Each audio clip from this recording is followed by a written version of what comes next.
I'm Steven Rennell, the host of the Meat Eater podcast and the Netflix original series Meat Eater. As a hunter and wildlife enthusiast, the question comes up, how can you justify killing and eating animals that you love and protect? Well, that's part of what we wrangle with on the Meat Eater podcast, along with broader and often funnier discussions about living an outdoor life in the modern world. Listen to the Meat Eater podcast on the iHeartRadio app, Apple Podcasts, or wherever you get your podcasts. Welcome to Monster, DC Sniper, a production of iHeartRadio and Tenderfoot TV. The views and opinions expressed in this podcast are solely those of the podcast author or individuals participating in the podcast and do not represent those of iHeartMedia, Tenderfoot TV, or their employees. Listener discretion is advised. December 2000, the island of Antigua. 15-year-old Lee boy Malvo lay alone in bed in a dark shack. He shivered, sick with rheumatic fever. He needed medicine, but didn't know how to get it. He was all alone in a foreign country with no family and few friends. There was a knock at the door. A man came in. It was John Muhammad, the American, the man who had smuggled Lee's mother into the United States. John had just come by to check on the boy, who he knew was living alone. But when he saw Lee's dire state, John brought him to the doctor. Lee got an antibiotic shot, and John stayed with him while he recovered. Muhammad, he stayed with me the entire time and nursed me back to health. And I told him my entire life story, my parents, my situations, when I bounced around, what I felt. I told him everything. I left nothing out because I trusted this guy. He gave me his time. It's that simple. He was one of the only people who listened. I leaned on him. I trusted him. I did not trust my mom. I didn't trust anyone else, but I trusted him. Before long, Lee asked John if he could live with him. John agreed, and Lee moved in with him and his children. He was so desperate to have a father figure. My name is Dr. Jonathan Harold Mack. I am a clinical neuropsychologist. Very quickly, Malvo starts calling Muhammad Dad. He said, everything that you've been taught, from your religion, your morals, your education, you've basically been brainwashed. And he would explain to me a mixture of his worldview and the Nation of Islam. He twisted a lot of things. It certainly wasn't, standard religion. He would have him listen to tapes even when he was falling asleep. Speeches and all sorts of stuff. Thousands of hours over and over again. Giving him subliminal suggestions that there was essentially a war going on between blacks and whites. There is a ruthless person on the loose. What unnerves this community the most is the randomness of the murders. Ordinary people doing ordinary things. They killed 5 people in one day and then went on the rampage for the next month. It is quite a mystery. The police say they have never had a crime quite like this. Be careful. These guys are using weapons that are going to go right straight through our bulletproof vests. There's a white van just went by with 2 guys in it. From iHeartRadio and Tenderfoot TV, this is Monster, DC Sniper. Very quickly, when I met Muhammad, I assimilated everything about him. At the beginning of 2001, after Lee had moved in with John in Antigua, friends and teachers remember seeing Lee change. His good grades began to slip. He started bringing a Quran to his Christian high school and arguing with other students about religion. And Lee also started talking a lot about guns. I just became someone different. It was something I'm used to doing. I kept bouncing around from home to home, place to place, and I became what I call a changeling. Whoever I'm around, whoever the authority is, I change to suit that person. The attachment to a mother or a father is really core to developing a stable, mentally healthy adult. Dr. Jonathan Mack is a neuropsychologist and co-author of the book, The Making of Lee Boyd Malvo. Mack studied Lee's life extensively. He thinks Lee's readiness to trust John was due to an attachment disorder, a disorder in how kids connect with adults. I felt that Malvo met the criteria for disinhibited social engagement disorder. With disinhibited social engagement disorder, kids are so desperate for a caregiver that they are overly trusting of strangers. They will latch on to any authority figure they can, ignoring signs that the adult might not have their best interest at heart. If you look at Malvo's history, his father in the first years of his life was in his life, out of his life. His mother was also in and out and had a habit of shipping him off, and just as soon as he was developing an attachment to the new people, he was moved somewhere else.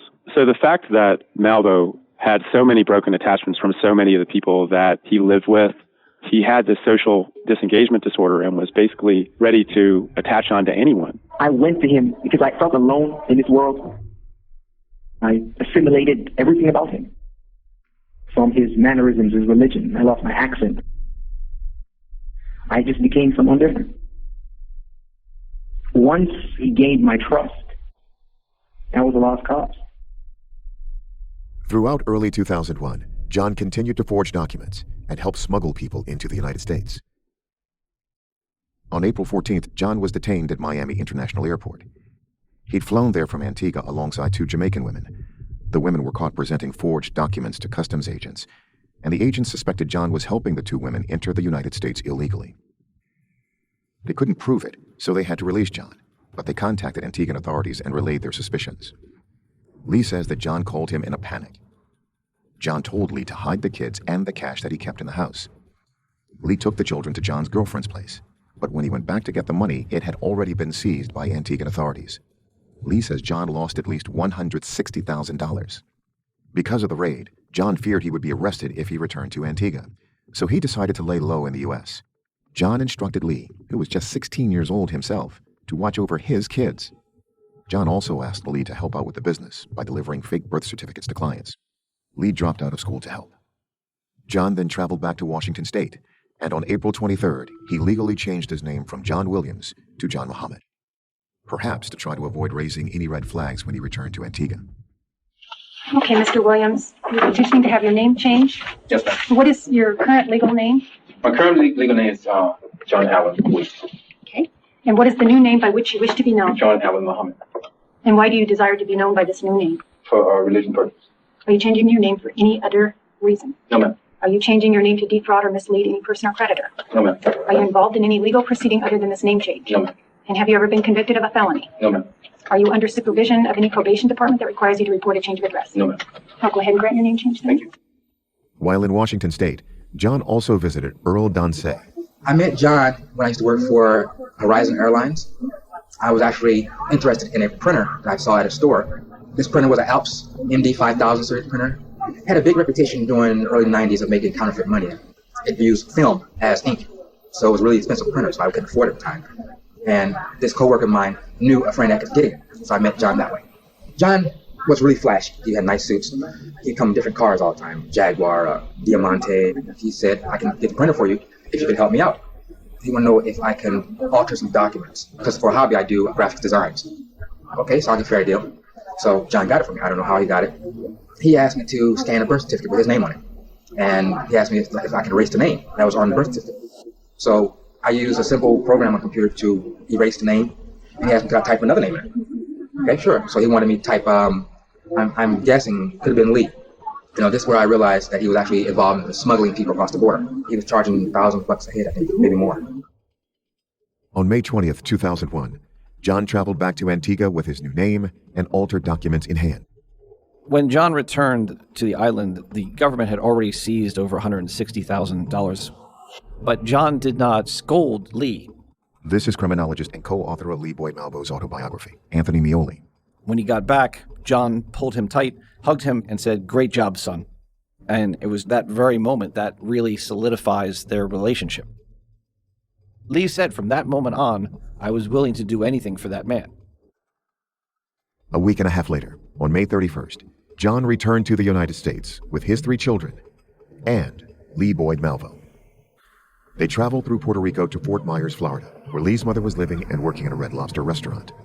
Lee says that John was planning on setting up a counterfeiting operation with friends from the Caribbean.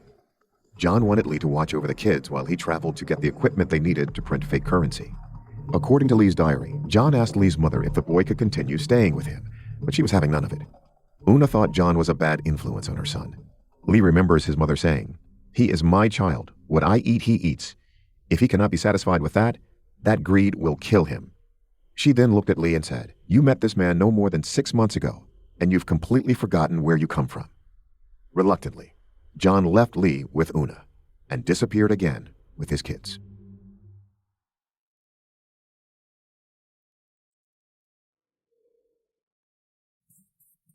I'm Steven Rennell, the host of the Meat Eater podcast and the Netflix original series Meat Eater. As a hunter and wildlife enthusiast, the question comes up, how can you justify killing and eating animals that you love and protect? Well, that's part of what we wrangle with on the Meat Eater podcast, along with broader and often funnier discussions about living an outdoor life in the modern world. Listen to the Meat Eater podcast on the iHeartRadio app, Apple Podcasts, or wherever you get your podcasts.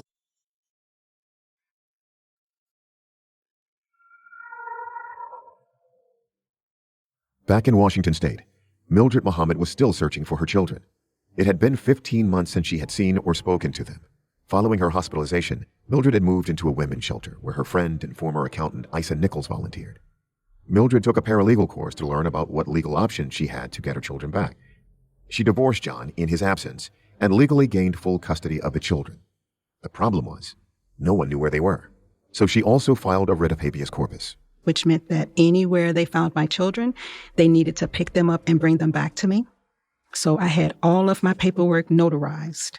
And my sister calls and says, Mama's sick. Can you come to Maryland? I have not found my children, but I can wait over there. Mildred moved to the town of Clinton in Prince George's County, Maryland.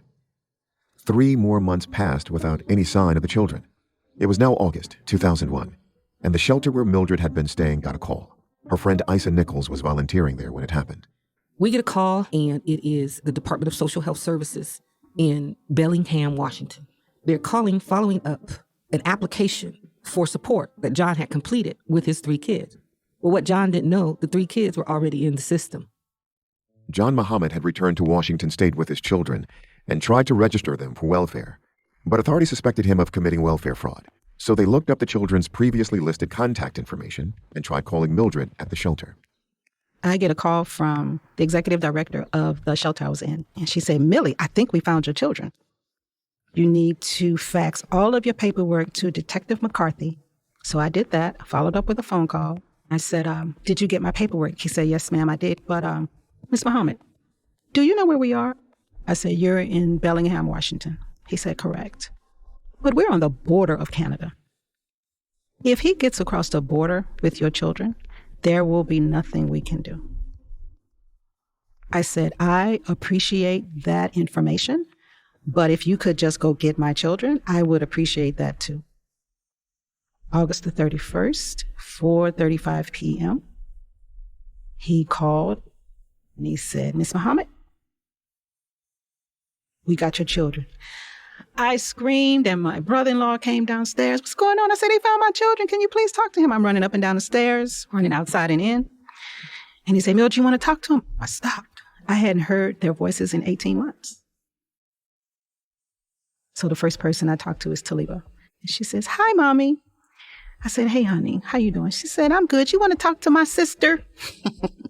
I said, yes, let me talk to your sister. She said, hi, Mommy. I said, hey, honey. She said, guess what? I said, what, honey? I'm 9 years old, and you missed 2 birthdays. I said, oh, I'm sorry. I'll make it up to you, I promise. She said, okay, Mommy. But John doesn't want to talk to you because he's angry. I said, okay, that's fine. So Detective McCarthy gets back on the phone, and he said, Miss Muhammad, we need for you to come back to Tacoma for an emergency custody hearing. Mildred flies out the next day, and she calls me up that next morning, and she says, will you go with me to the courthouse? And I said, sure. I didn't think anything about it. 18 months have gone by. I want to see the kids. Isa went with me to court. And we're standing in the hallway, and I said, oh, my God, there's John. Mildred looks at John. John stares at Mildred. Mildred starts running and screaming. She's just scared. She hasn't seen John in 18 months. The sheriff's department is in the courthouse, and they come out, and they get her, and they put us in a room somewhere until the court case.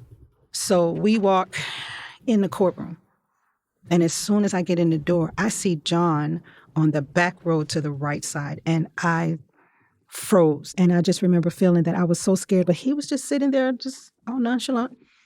And I used to say, Mildred, just breathe. Breathe? What do you mean just breathe? Do you know how fast this man can move? She said, Mildred, we just have to breathe. So we're calming her down. She's holding my hand. We're sitting by her attorney. They're going over the paperwork, and the judge hits the gavel. Good morning, please be seated. This is in re the marriage of Mildred Denise Williams, John Allen Williams. Counsel? Your Honor, Heather Smith on behalf of the petitioner, Mrs. Mildred Williams, she is present in the court. Let me swear both parties in before we begin, sir. If you raise your right hand, ma'am, you both solemnly swear or affirm that any testimony you're about to provide will be the truth, the whole truth, and nothing but the truth. Yes, sir. Yes, sir. Sir, what is your name? Sir, my legal name is John Allen Muhammad. And ma'am, what is your name? Mildred Muhammad, but they said that we needed to use the names that we were married under. That's why it's under Williams. Counsel, you have, I believe, a return on a writ of habeas corpus? I do have a writ. Commissioner Dickey issued it back in June of 2000. And this is the first contact with these children since that time? Yes, it is, Your Honor. The divorce decree and parenting plans were entered in October of 2000 after the writ. And that final parenting plan gives who custody of the children? The mother. All 3 children? Yes. Your Honor, can I say something? Just a moment, sir. Okay. The concern I have right now is I don't know who's got these children, where they're at. In speaking with Deputy Wright this morning, all they would need was an order releasing the children from protective custody to the mother's custody. Sir, what would you like to say? Your Honor, can you please tell me what's going on? There is a parenting plan that was entered by the court on October 6, 2000. I was not aware of it. There was an order of default taken against you because you did not respond to the divorce summons that was published against you. As part of that, the mother obtained on her own, without the help of an attorney, a writ of habeas corpus, which allows her to have the physical possession of the children. So the children were never missing? The whereabouts were never known by mother. That's why the court apparently issued the writ. You never responded to the published summons for divorce. So are you telling me the reason why I don't have my children and won't be able to keep my children because I don't have the proper paperwork yet? No, I'm saying that you've been divorced. The court has entered orders that mother had sole residential placement, care, and custody of the children, and that you've got no visitation at present without further court order. So I'm not able to see my children? By virtue of the prior court order, not today's court order. So if you believe that the allegations are not valid, you should bring that to the court's attention. All right? If you do not have copies of the court orders, I suggest that, sir, you ask for copies of those documents so you can look at them and reflect on what you'd like to do next. Thank you. John finds all of that information out in the courtroom that day, that he is divorced from Mildred and she has sole custody of the children. He was so angry. He flipped. It was that look that I will never forget. John leaves the courtroom. We come out and we're standing against the wall. And all of a sudden, I feel a presence. And I turn and it's John. I take off down the hallway. My shoes go everywhere. Mildred takes off sprinting down the corridor. I look up and John passes by me heading towards Mildred. He was just so focused. He just had this dead stare. He was so angry. I look back. John puts his hand on the courtroom door, looks at me and says, "Gotcha." He turned around and he walked back the other direction. And I was just up against the wall hoping he would see me. My attorney said, "Oh, hell no. We got to get out of here." I'm scared. I'm letting my daughter know, lock the doors, don't answer if anybody comes to the door, because I figured he would probably come there looking. So we take the stairs to go down to the police station, and we explain to them what happened, and can we please go out of their back door? They say, "No, we need to go out the front door just like everybody else."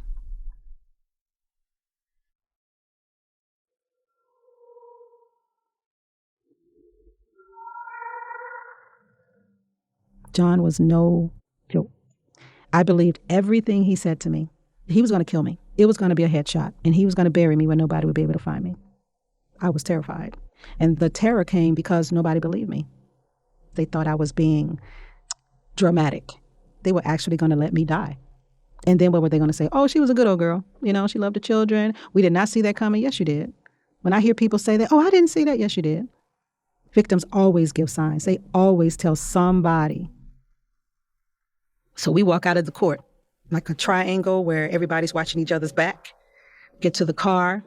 I slouch down in the car so no one could see that I was in the car. We go over to the Department of Health and Human Resources because that's where my children were. And the first person I see is my son. He's tall, he's skinny. He's trying to wear afro, but it's in a dome, you know? And I walk up to him and he got his pants on his butt, sagging. Oh, gee whiz. And I should have said, "Honey, I'm so glad to see you," but I'm pulling up his pants saying, "Is this going to be an issue?" And he starts laughing. And then I hear my daughters, "Mommy, mommy, mommy." They're coming down and I'm just so overwhelmed. I'm crying, I'm wiping my eyes. "I can't see you, I can't see you." And Selena said, "Mommy," I said, "Yes, honey. Daddy said he was looking for you, but he couldn't find you."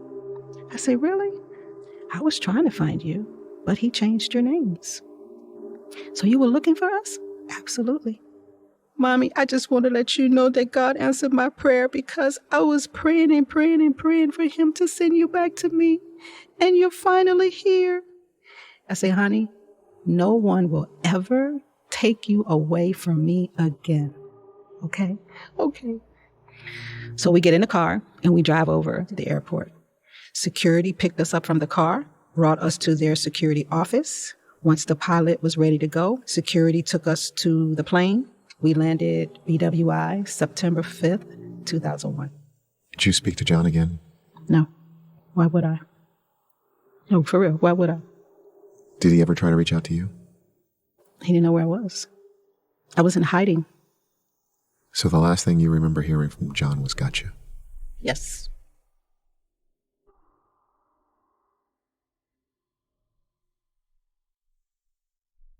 One story is that John is just a psychotic killer. I guess that's plausible. But the other story is that he melted down under the pressure of not being ever able to either see his kids or even get into court to talk about seeing his kids. This is Jay Mills, a divorce attorney who took on John's case. At the court hearing, the kids were turned over to Mildred. The judge did that on a temporary basis, told John Muhammad that he should come back and set up a hearing to discuss the kids further. And so it was after that hearing where he lost the kids that he came to see me. Mills didn't know much about John's background. He thought John was just going through a rough divorce. Mills actually felt sorry for John, so he took on the case pro bono. He was a pretty normal, routine sort of person, fairly focused. He wasn't very happy about how things had turned out in court, but he understood what had gone on. The judge wasn't permanently depriving him of contact with the kids. The judge wanted him to set up a hearing to discuss what sort of a parenting plan would be appropriate, and that's very routine. I did set up a hearing, which would require Mildred to show up in court and then talk about the kids. But we never had a court hearing because we could never find Mildred. Mildred vanished with the kids. After I had set up a couple of the hearings without being able to serve Mildred with papers, I went to him and said, look, let's find Mildred because I can set up hearings all day, but what difference does it make if we can never locate Mildred? And so he set off to do that. I've given this story to other people, and sometimes the blowback is that I am trying to justify what John did or that I don't think he's a bad guy. I mean, clearly the guy is a bad person with very, very severe problems, and I wouldn't try to justify that. But there's more to this story. These preliminary decisions get made, and people freak out about them because they're dealing with people's real personal lives and their intimate relationships with kids. People who go through the process get really disturbed by that. I've been involved in a number of cases where the end result is shootings. Tacoma was fairly famous for an incident where the chief of police shot his soon-to-be ex-wife and killed her. That was the chief of police, right? So that guy must have had some degree of normal personality, but then he lost it and he melted down. And it's not uncommon for these things to result in a lot of violence. One way to hopefully avoid that, if it's possible, is to have people air their grievances in court. Win or lose, they've at least been able to tell their story. Now, I'm not saying that that should require Mildred to come stand with John by her side, but if John Muhammad's out there, there was some process that could have played out where everybody could have had their day in court, and he never did. So I try to make clear that I think what he did was horrific, and I think it's just evil stuff. But the kind of background story to it that should be aired is that I think there were ways that the system failed to diffuse that kind of problem, and instead it just sort of threw gasoline on a fire. If we do not address the systemic failures that occurred in this case, I worry that there are other people like that wandering the streets. And people are going to die if this problem isn't addressed in a better way. Just a week after John lost the kids, tragedy struck. Apparently, a plane has just crashed into the World Trade Center here in New York City. It happened just a few moments ago. I had been meeting with John in my office when the World Trade Center was burning to the ground. He had no interest in any of the politics. He wanted to see his kids. John would later say that losing his kids was his own personal 9/11. It was surely a low point in his life. He'd lost his money in the raid in Antigua. He was living in a homeless shelter, and now he'd lost his children. John's friend, Robert Holmes, the same friend who reported John to the FBI, says John was devastated. Holmes told Vanity Fair in 2004, quote, "I think that after his kids got taken away, John had a nervous breakdown. I'm not a professor or a doctor, but John changed in a million subtle ways. He'd spend all day some days just crying. All he could think of was getting his kids back." Back in Fort Myers, Florida, Lee Boyd Malvo was also struggling. He was trying to adjust to yet another new living situation. Lee had enrolled as a junior at Cypress Lake High School. He was getting good grades in his classes, but he was struggling to navigate the American system. Lee wanted to go to college and one day become an airline pilot, but he didn't have the necessary documentation to sign up for the SATs. So he turned to John for help. Una thought that John had been a bad influence on her son and had forbidden Lee from talking to him. But on weeknights, while Una worked at Red Lobster, John would secretly call. I was unable to distinguish between Muhammad the father I had wanted and Muhammad the nervous wreck that was just falling to pieces. John told Lee he could get him into college, but John wanted something in return, and he needed Lee to join him in Washington. John wired Lee money for a Greyhound ticket. Lee says that sometime late in 2001, after his mother fell asleep, he packed up his clothes, a tennis racket, and a portable CD player. He snuck out of the house at 4:30 a.m. and got on a bus headed northwest.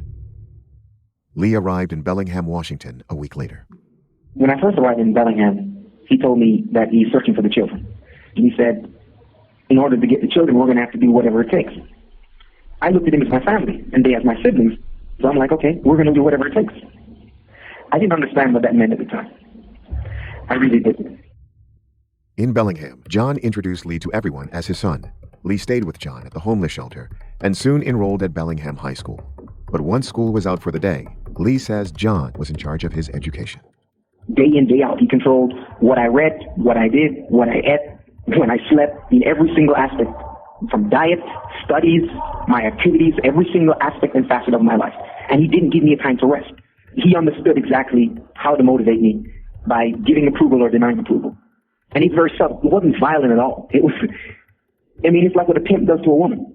That's the best description I can offer. Sometimes they'd leave the homeless shelter in Bellingham and stay with John's friends in Tacoma. One friend they would often visit was Earl Dante, the friend you heard from earlier who photoshopped a birth certificate for John. John didn't dress up as much anymore. He wasn't flashy anymore. He had come around here with a white truck. One time he popped at my door and had Lee with him. I said, hey, Earl, this is my son, Lee. Oh, how you doing? Blah, blah, blah, etc. Tried to be a nice kid after a while. At Dante's, Lee says they would play video games and watch movies. They'd watch some movies over and over. One favorite was The Matrix. Another was Carlos Hathcock Marine Sniper. It was a sort of instructional video with advice for snipers. Continue your training. You cannot do it too much. So do it as much as you can. Put all your mind and body into it. Train, train, train. And John and Earl began giving Lee shooting lessons as well. He had a friend, Earl. He just said, look, I need you to go to the range and just tell Earl to teach me how to shoot. It's amazing how quickly I would pick up on these things. He used to go shoot. I couldn't go as often as he could because I had to work. He would say, I'm going to take a gun to the range. I said, okay. I had a 6-hour 45. I had a Smith & Wesson 44 caliber. I had a AK-47. I had a Winchester 270.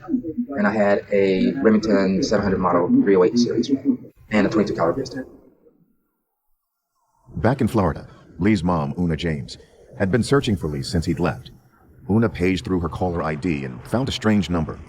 It was for a homeless shelter in Washington State, and she had a feeling that Lee might be staying there with John. So for weeks, she called the number, but could never get through to either of them. In an interview with Vanity Fair, Una said that she kept calling, and one day, finally, she heard John's voice on the other end. She demanded that John send Lee back to her in Florida. She remembers John saying, I have a job to do, and I can't rely on some cokehead to do it. Terrified of what that meant, Una got on a Greyhound bus and headed for Washington State. When Una arrived, she confronted John at the homeless shelter, and someone called the cops. When the cops arrived, they reunited Lee and Una. But the cops suspected they were both undocumented immigrants and reported them to Border Patrol. They were arrested and fingerprinted.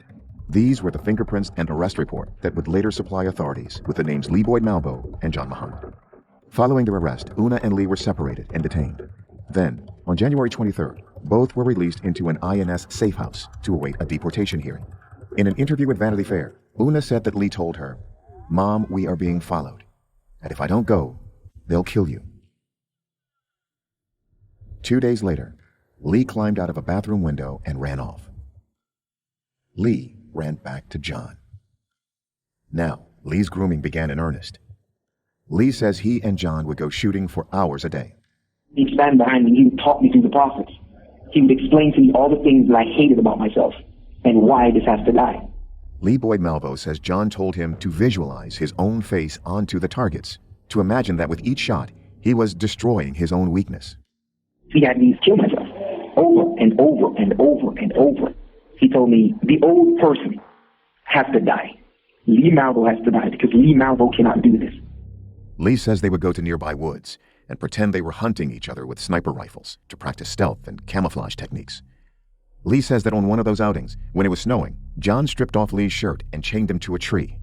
John left him there for hours and told him it was an exercise to mentally harden him. It's like a woman that's in an abusive relationship. Someone looking from the outside said, man, there are multiple opportunities. Why couldn't she leave? Why she stay for 20 years? It's not that simple. The body is just a vessel. Once someone has you emotionally, they have your mind. Lee Boyd Malvo's training was almost over. Soon, John would give him his first real mission. Not too far away, in Tacoma, Isa Nichols had been keeping in touch with Mildred Muhammad. We were having different conversations, probably maybe once or twice a month, as she begins to reestablish her life after 18 months without her children. Isa was glad all the drama with John seemed to be over and that the kids were back with their mom. My life was so intertwined with hers in terms of her children and keeping her alive and keeping her safe Now I'm faced with where I left off in my life. Isa had her own struggles at home. Her niece, Kenya Cook, had just gotten out of an abusive relationship. Before they had fought, but they had a baby now. Now she's scared for the baby, and she's decided to leave. And I said, yes, I'll take her home. She can come with me. So now I have her 3-month-old child, my teenage daughter, who's now 14, and my husband. And it's working. I'm very proud of her. She's enrolling in school. She had gotten a job and got up to a supervisory position, and the baby's thriving, and Kenya's saving money. She was helping me around the house, and we would go shopping together and different things of that nature. And one day, February 16th, 2002, we went grocery shopping, and I was going to make some chicken tacos that I do pretty good, and we forgot the taco shells. And so I was going back to the store. I told Kenya to watch the food in the pot because I was boiling the chicken. And she said, okay, Auntie. And I left.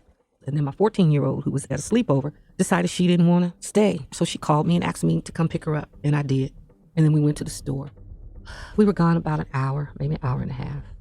And I pull in, and our driveway remote control wasn't working. So I sent my daughter into the house to open the garage door. And I'm waiting. Garage door doesn't open. And my daughter finally comes back to the car, and she's standing there, and it's starting to rain. And I said, hey, what are you doing?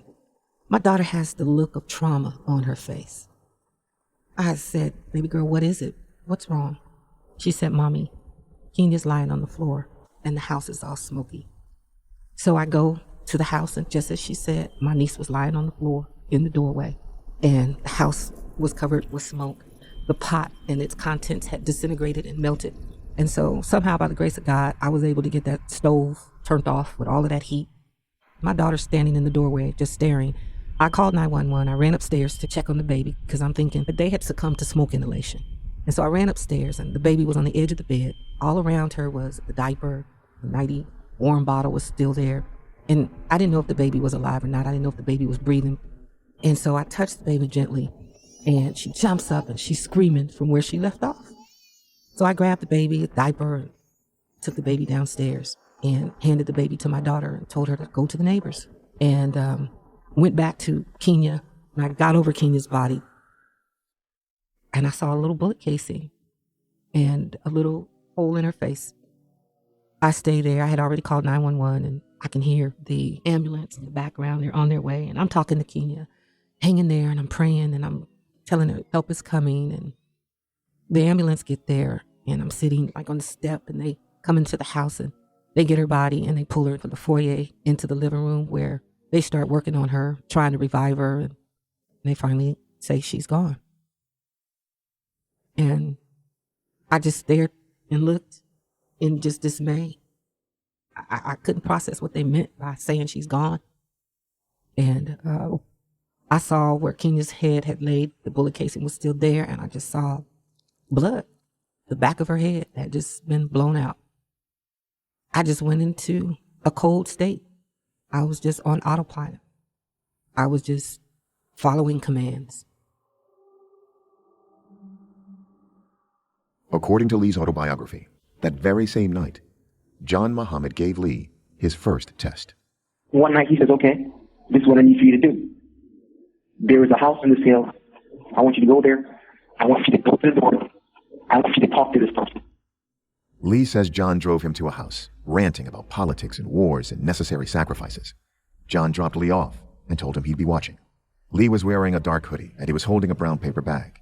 He tried to calm himself as he walked up to the house. He knocked on the door, and after a short delay, it opened. A young woman greeted him. He said good evening. Is Mrs. Nichols in? He remembered that she seemed lonely and eager to talk. She gave him a long answer, explaining that Isa wasn't home. John had prepared Lee for this possibility. I have a message for her, Lee said. He reached into the brown paper bag and pulled out a .45 caliber pistol, one they'd borrowed from Earl Dante. John had told Lee to visualize his own face on top of hers, just like in the training. Here's what Lee wrote about that moment in his autobiography, read by a voice actor. A voice deep inside me said, don't. I thought, Lee, you cannot face John unless you do this. I pointed the .45 caliber gun to her face, and in an instant I saw not her, but me. My old self, that I hated, that scared, hurt self. That night, Lee Boy Malvo died. I pulled the trigger. In an instant, she too was gone.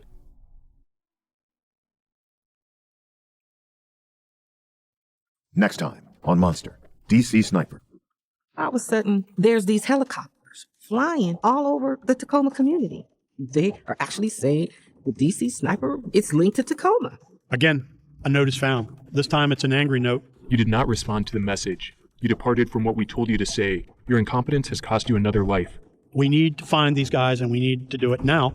She's got sources telling her that they're getting close, that they have names, and that they have a vehicle that they're looking for.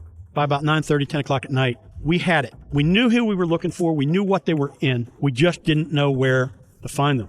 When do we release the information about the Caprice to the media? Police were there to see if John Muhammad showed up. While we were down there, we got a call on I-70 in northern Maryland. They believe that the snipers are there, and they're waiting to move in.